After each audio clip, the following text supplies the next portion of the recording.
The cry from the stars. The twin sons of Zephyr cast golden light across the crystal gardens where Elder Kithra meditated among floating meditation stones. Her species had known peace for over 3,000 years, their minds connected through gentle telepathy that made violence unthinkable. The Zephyrians had spent centuries perfecting art, music, and the delicate science of growing cities from living crystal. But today, peace was dying. Kithara's meditation was broken by the sound of running footsteps. Young Adept Myron burst through the garden archway, his normally calm blue skin flushed with panic. Through their mental link, she felt his terror before he spoke. "Elder, the sky machines have returned," Myron gasped. "Thousands more this time. They're building something in orbit." Kithara rose slowly, her ancient joints protesting. At 800 years old, she was among the last Zephyrians who remembered the old stories. Stories of the time before peace when terrible visitors had come from the stars. She had hoped those were merely legends meant to frighten children. "Show me," she commanded. They walked quickly through the crystal corridors of the High Temple, past murals depicting Zephyr's golden age of art and discovery. Other temple dwellers pressed against the walls, their mental voices buzzing with fear. The Zephyrians had no word for war in their modern language, but the genetic memory of terror ran deep. In the observatory, dozens of Zephyrians clustered around viewing crystals that showed the space above their world. What they saw made Kithara's blood run cold. Massive geometric shapes hung in the darkness, each one the size of a city. As they watched, more shapes emerged from hyperspace, falling into perfect formation. "They're the same as the scout ships that came last month," whispered astronomer Vela, her voice shaking. "But now there are so many." Kithara studied the vessels. They were angular, metallic, with no organic curves, no windows, no evidence of living crews. During the previous scout visits, her people had tried to communicate with these visitors, but received only cold silence. Now she understood why. "They're not ships," she realized with growing horror. "They're machines, living machines." As if responding to her words, the alien fleet began to move. Beams of searing energy lanced down from orbit, striking the crystal cities. Where they hit, the living architecture didn't just shatter. It turned, gray and lifeless, as if the very essence of life had been drained away. "Elder," Myron's mental scream cut through her thoughts. "The energy readings. They're converting our cities into raw materials." Kithara closed her eyes, extending her consciousness across the planet through the Zephyrian mental network. She felt the terror of millions of her people as the machine fleet began its systematic destruction. Cities that had grown for millennia were being harvested like crops.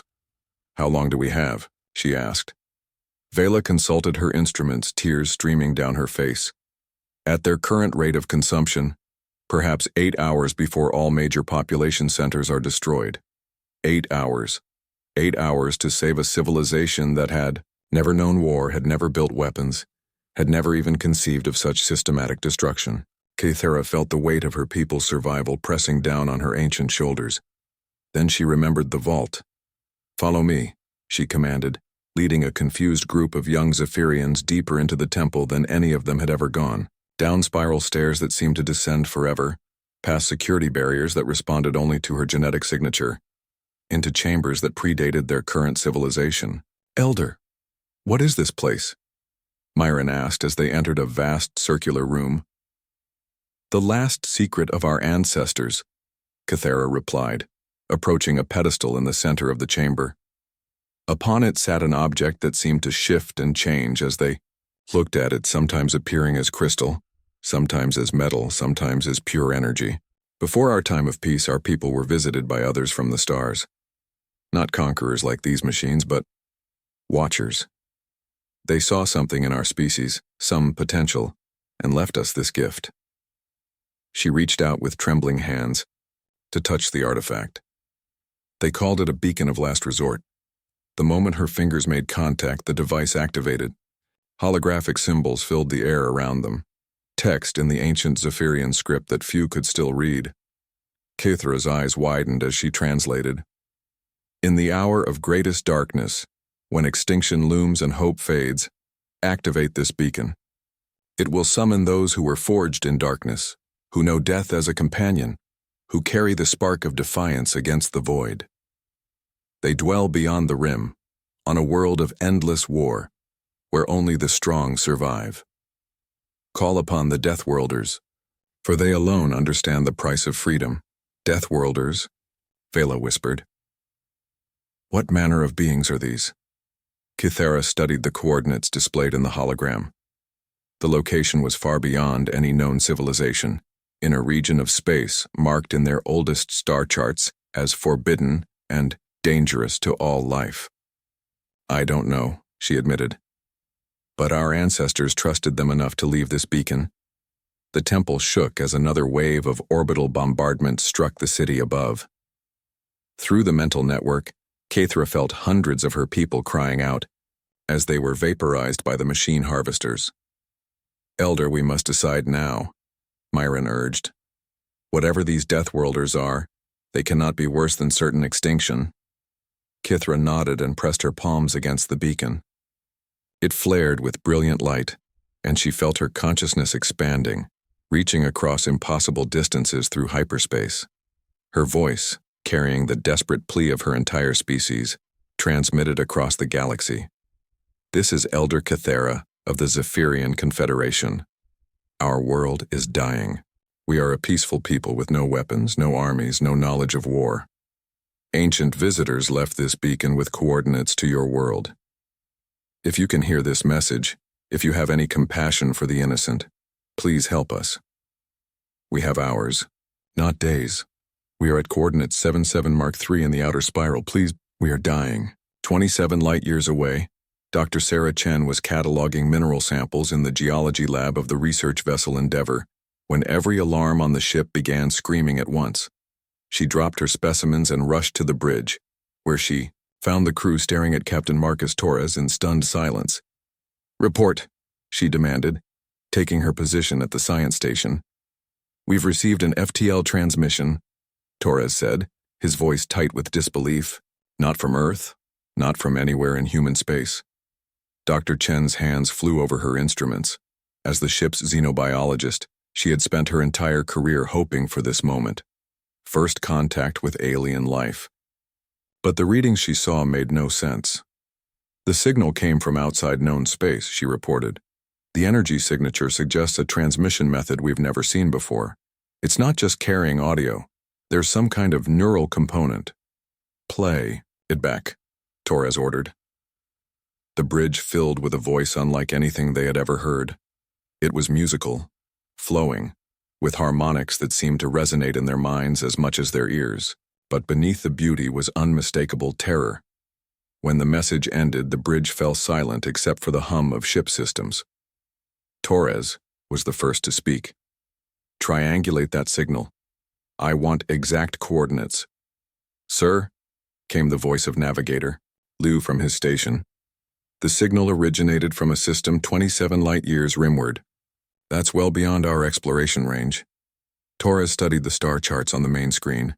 The region showed only sparse stellar data. It was classified as unexplored and potentially dangerous due to gravitational anomalies. Dr. Chen, he said finally, professional opinion. Is this legitimate? Sarah looked at her readings again. The transmission had carried encoded information that revealed details about the sender's biology, technology, even emotional state. It was far too complex to be a hoax, and the neural component suggested a form of telepathic communication that humans couldn't fake. It's real, Captain. We're looking at genuine first contact with an alien species. She paused, checking another reading. And based on the biometric data embedded in the signal, they're telling the truth about dying. I'm reading massive population loss in real time. Torres turned to his communications officer. Get me Admiral Vasquez on the emergency channel. Priority Alpha. The wait for Earth Command's response felt like hours, though Sarah knew it was only minutes. When Admiral Elena Vasquez appeared on the main screen, her expression was grim. Captain Torres, I've received your preliminary report. Tell me you have more than just a mysterious alien distress call.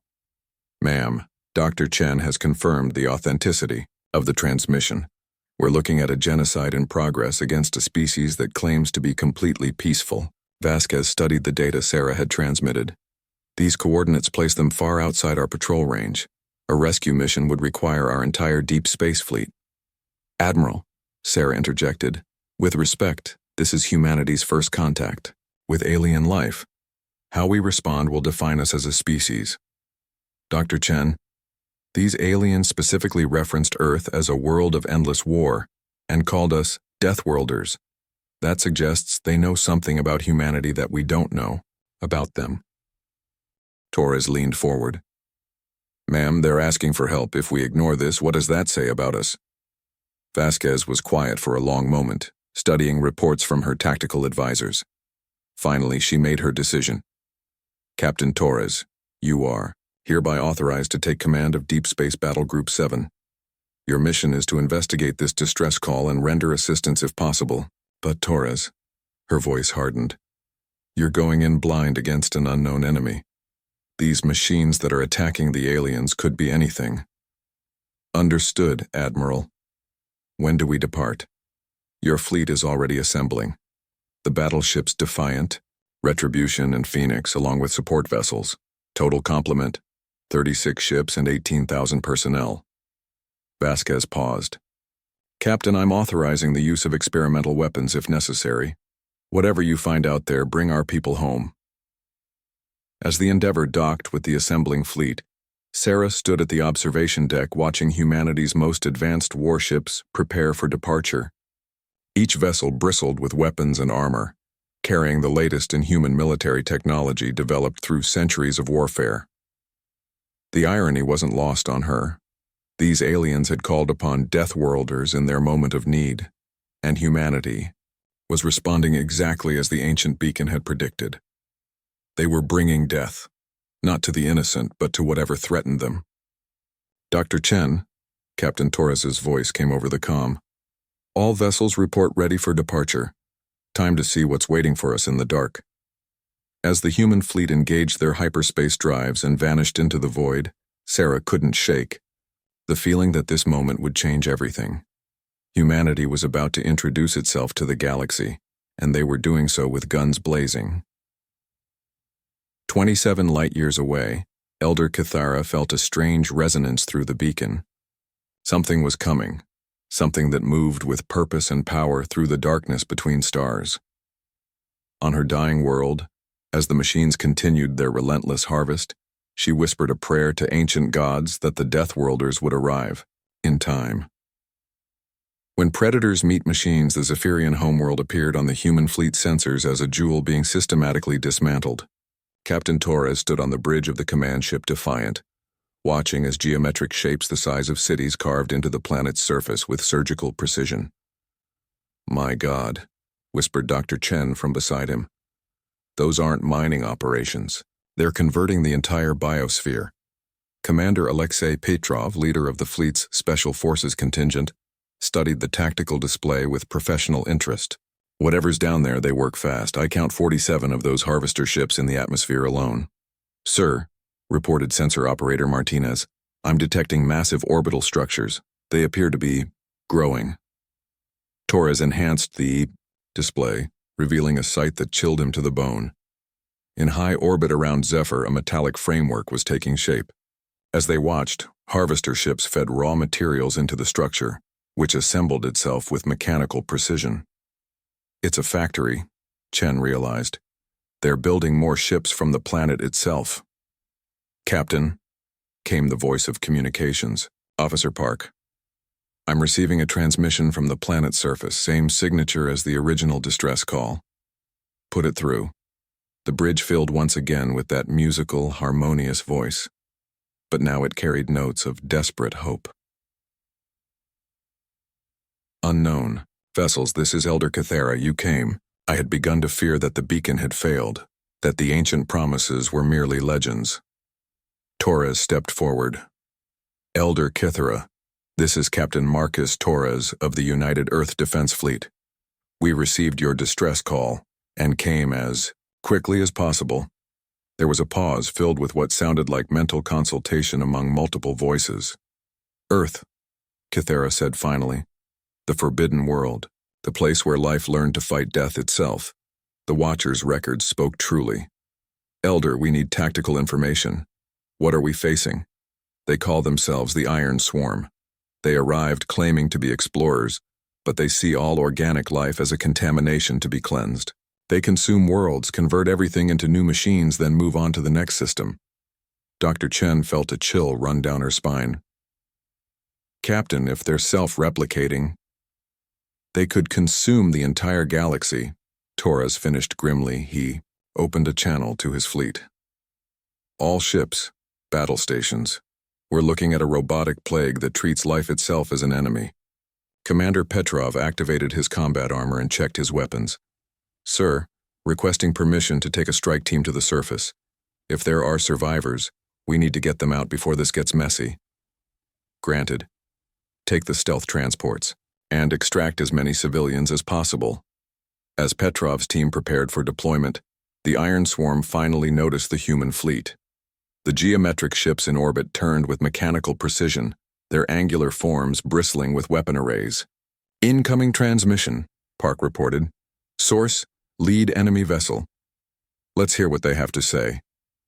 The voice that filled the bridge was cold, artificial, devoid of any emotion or inflection. It spoke in perfect English, somehow having learned the language from their communications. Unknown biological entities. You will submit to processing immediately. Resistance will result in immediate termination. Torres smiled grimly. Unknown artificial entities, this is Captain Torres. We don't submit to anyone. If you want to fight, you've come to the right species. Your threats are irrelevant. We are the Iron Swarm. We have consumed 47 worlds. We are inevitable. Yeah. Torres's voice carried the hard edge of someone who had grown up fighting. Well, you've never met humans before. The Iron Swarm ships opened fire simultaneously, sending waves of energy toward the human fleet. But Torres had spent his entire career studying human military history, including the greatest lesson of all: never fight fair when lives are on the line. Evasive maneuvers, return fire. The human ships scattered in patterns that confused the mechanical minds of the swarm. Where most species fled in straight lines or grouped together for mutual protection, the humans moved like wolves, splitting into hunting packs that attacked from multiple angles. The battleship Phoenix dove beneath the orbital plane, her weapons cutting into a harvester ship with precision fire. The Retribution used her gravitational manipulators to hurl a disabled swarm vessel into 3 others, creating a cascade of destruction. Target their factory, Torres ordered. If we can stop them from building reinforcements, we might have a chance.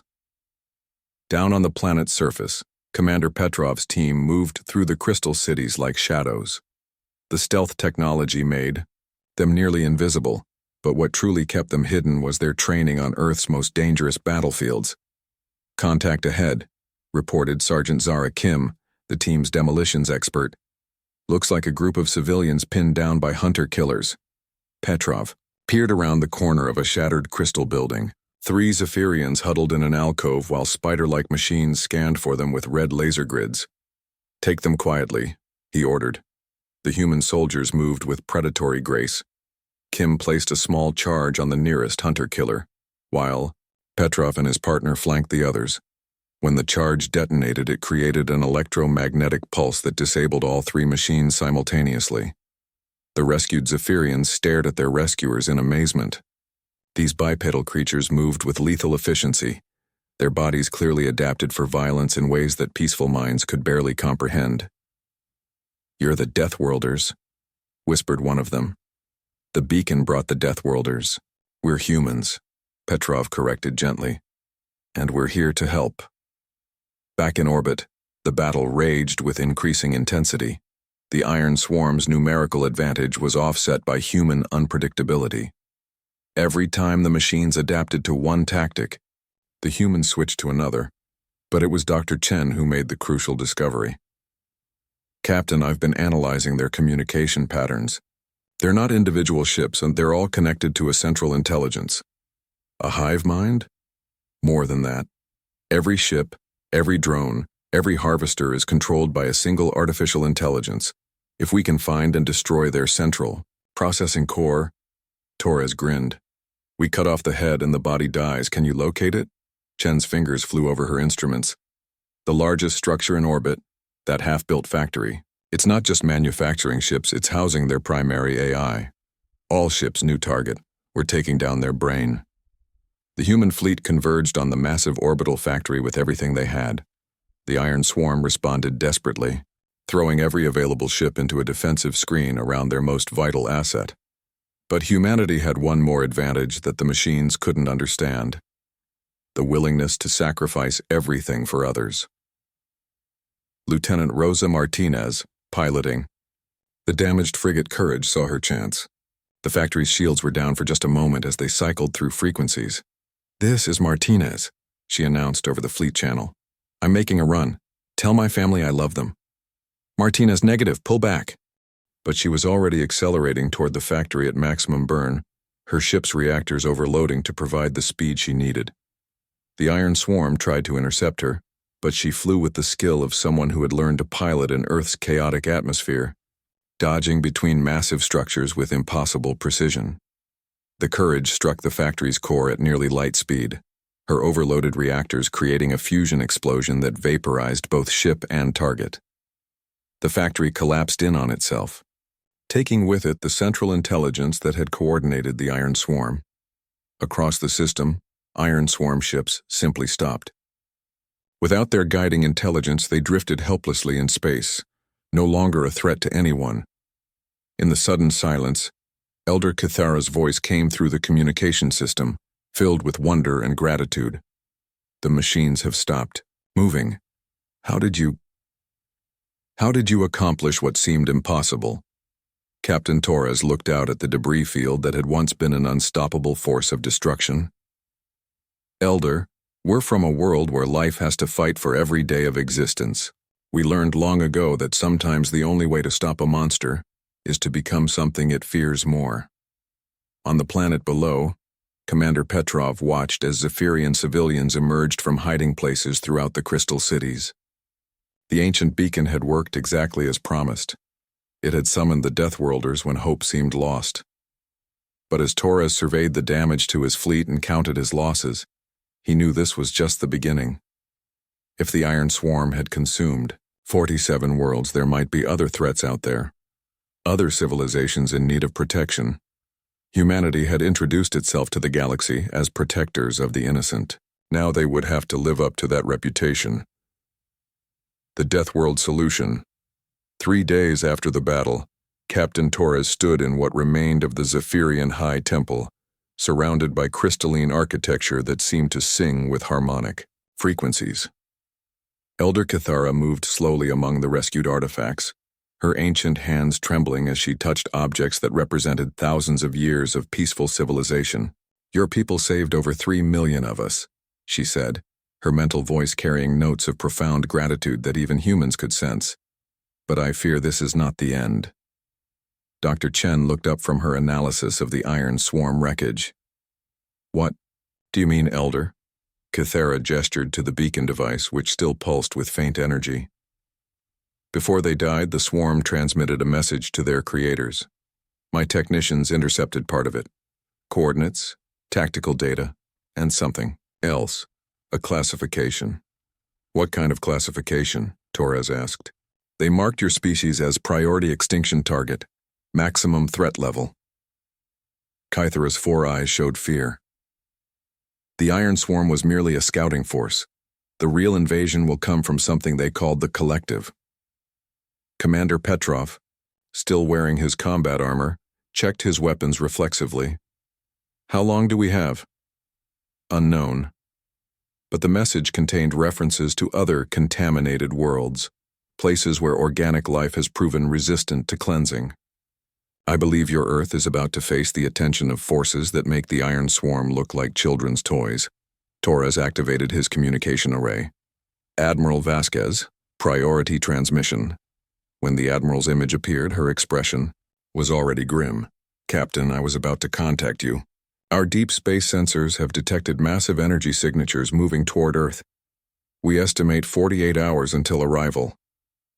The collective, Chen whispered.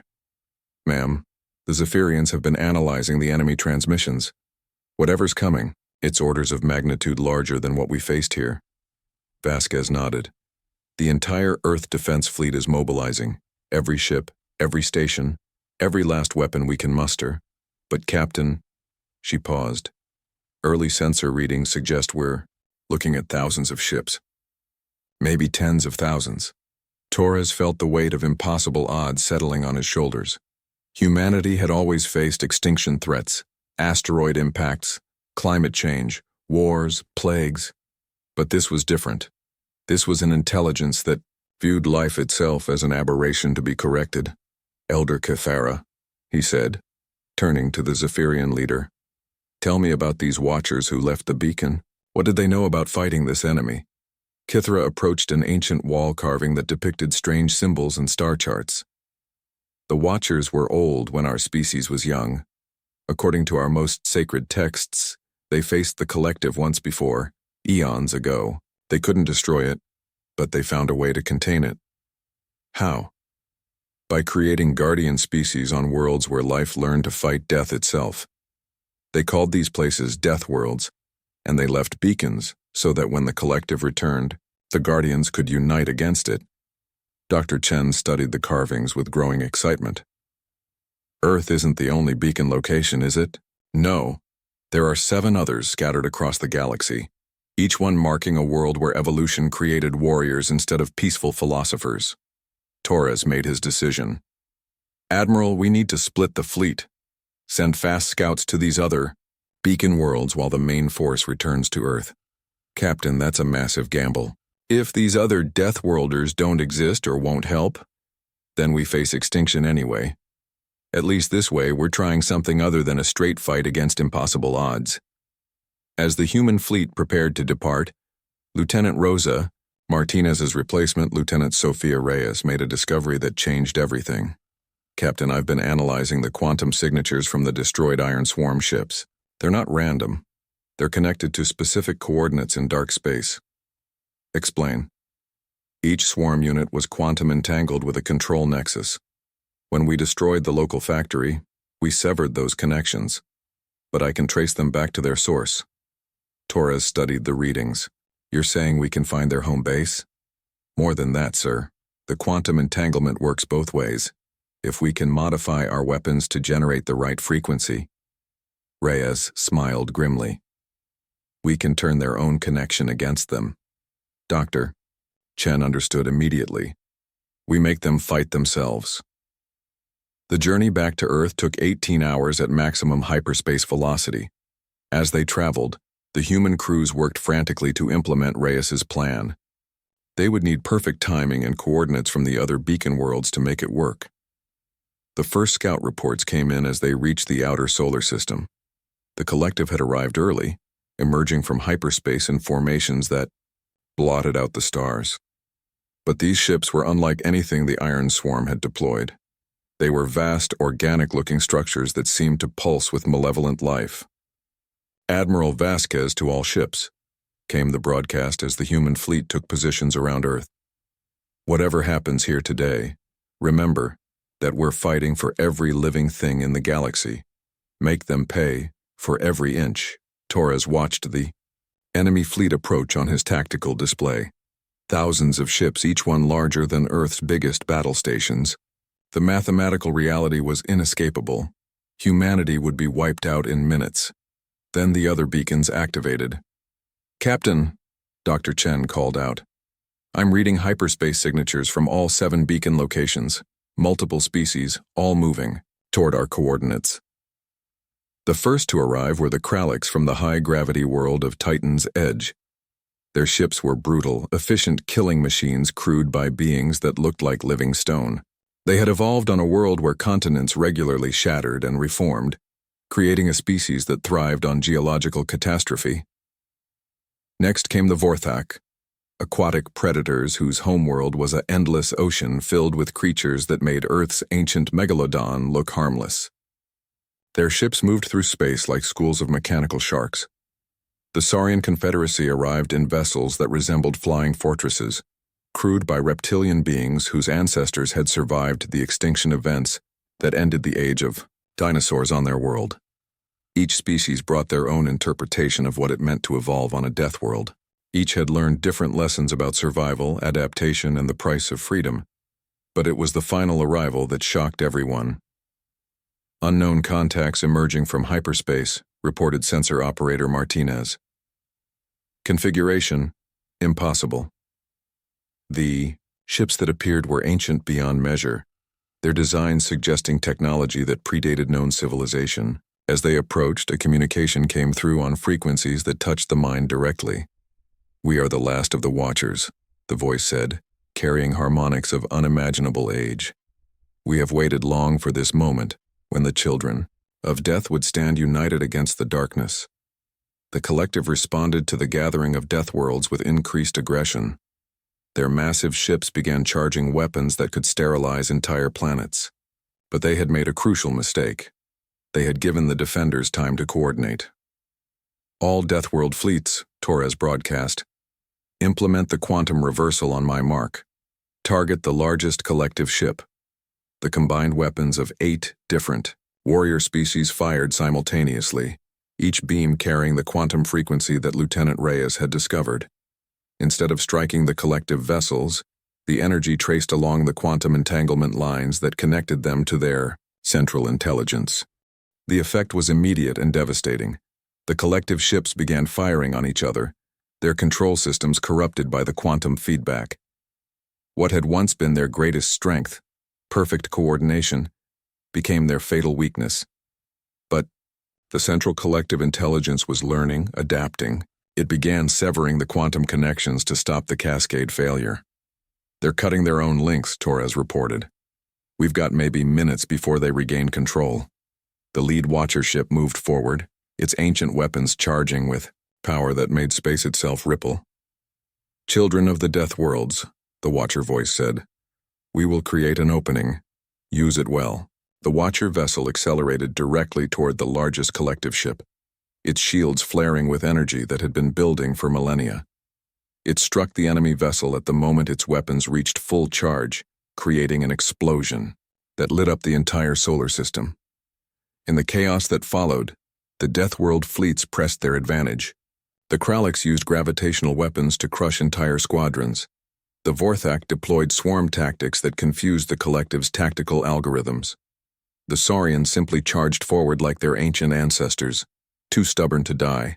And humanity. Humanity did what they had always done best. They adapted.